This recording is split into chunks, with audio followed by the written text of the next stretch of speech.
Hey guys, it's Miss Cinderlin back with Drita. Today we're going to be reading chapter 5. Okay, so we know that every other chapter, one chapter Drita talks, the next chapter Maxie talks. The next one's Drita, and the next one's Maxie. So now we're on chapter 5, we're talking with Drita again. Remember, Drita is the girl that came over from Albania, Albania, and she speaks Albanian, and she just moved to New York, and she speaks a little bit of English. Like, she can say hi in her name, and that's it, okay? So, remember, she's in her class. She came and met. She was sitting in Maxie's seat. Maxie came late. Maxie was mad. And then they go to recess, and Drita's just standing there all by herself. And Maxie comes and talks to her for a second and realizes that she can't understand her and is like, well, at least I tried. And then leaves her, okay? Then Maxie goes, and she's jump roping, and all her friends are hyping her up, while Drita's just over there standing all by herself being all sad, okay? So let's see what Drita has to say. When school is over, everywhere there are children and their families rushing to meet each other. I don't know where to look to find my mother, and I start to feel worried. But there, waiting for me outside the school, is my Gishi. That's her grandma. It seems so strange to see her there, wearing her old-fashioned clothes and holding Hashim by the hand. My teacher shakes my hand and says something in English. Goodbye, Drita. See you tomorrow, she says. Grandmother, where is Nini? Nini's who? Her mom. I ask her because I thought my mother was the one who would be meeting me. My grandmother just shrugs. So grandma's like, I don't know where your mom is. She is still much too tired from the trip. Come, Drita, take your brother's hand. We must hurry for the bus.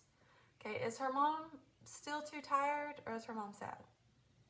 She's sad. Bus? No one said anything about a bus to me. But I follow my grandmother through the doors and across the street. There's a big sign for the place where the bus will stop. Grandmother, I ask, are you sure this is the right place to wait? Yes, no, come on, she says, because the big blue and white bus is coming down the street. But are you sure this is the right one? I ask her again. They're all different, you know, I say, trying not to sound too worried. Even in Kosovo, my grandmother was not so good at going places by herself. Oh, Zot, Drita, you talk too much, my grandma says, trying to hold Hashim's hand, but he is moving around too much and won't stay still. Bad boy, scolds my grandmother. Hashim puts his baby finger in his mouth and begins to cry. Now I know my grandmother must be worried. Usually, she is much more patient with my brother.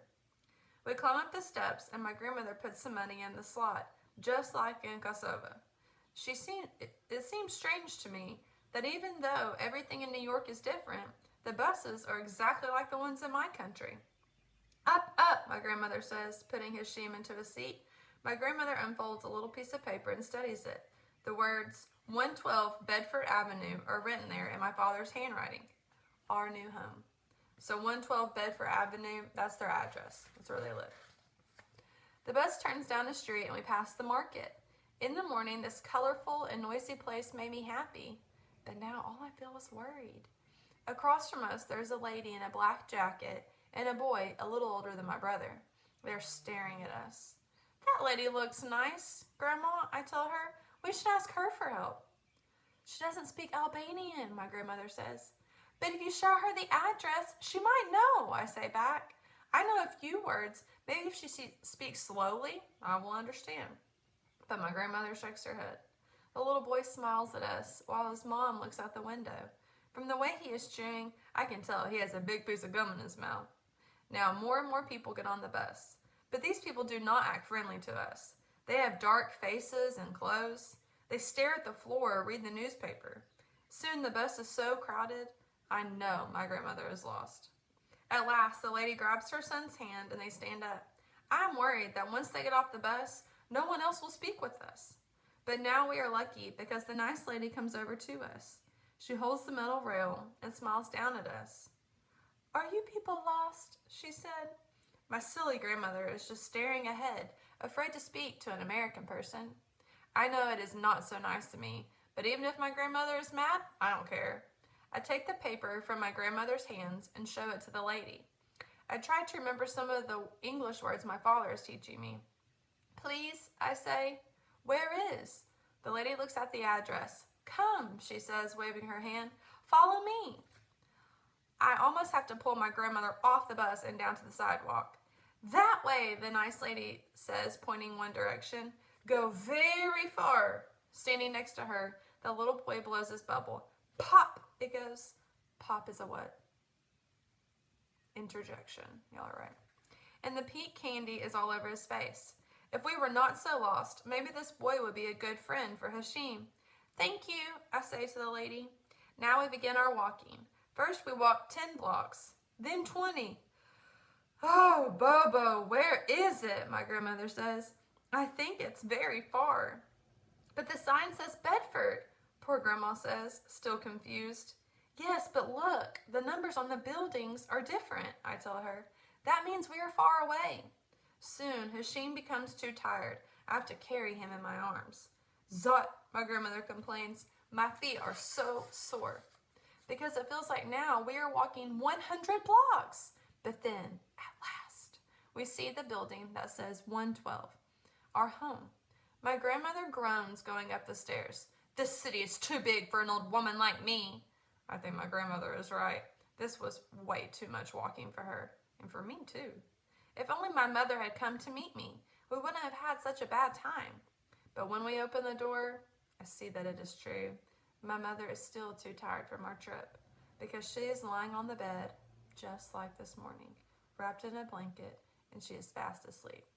If you're sleeping all day long and you're sad, you're probably a little bit depressed. I think their mom is not so excited about being in America. Remember, I think she thought it was going to be all nice and fancy, and has it been for them? No, it hasn't been so far. So that's what we know. Who picked her up from school? Her grandmother. And who was with grandmother? Hashim. Who's Hashim? Her little brother. Yeah. I think he's like 2 or 3. Like, he's got to be little. Especially if she's carrying him, he's got to be like 2. Then they get on the bus. And do they really know where they're going? No. So who helps them? That lady and her son, right? Yeah, and they said her son was a little older, so maybe he's like 3 or 4. And then they help her and they tell her where to go. And tell them just to go straight. But they had to do a lot of walking. And I don't know about y'all, but my grandma cannot walk very far without being really, really tired. Can y'all's grandmas? So grandma was like, I don't know if I was made for New York. I don't know. I should have come here. This is too much for me. All right.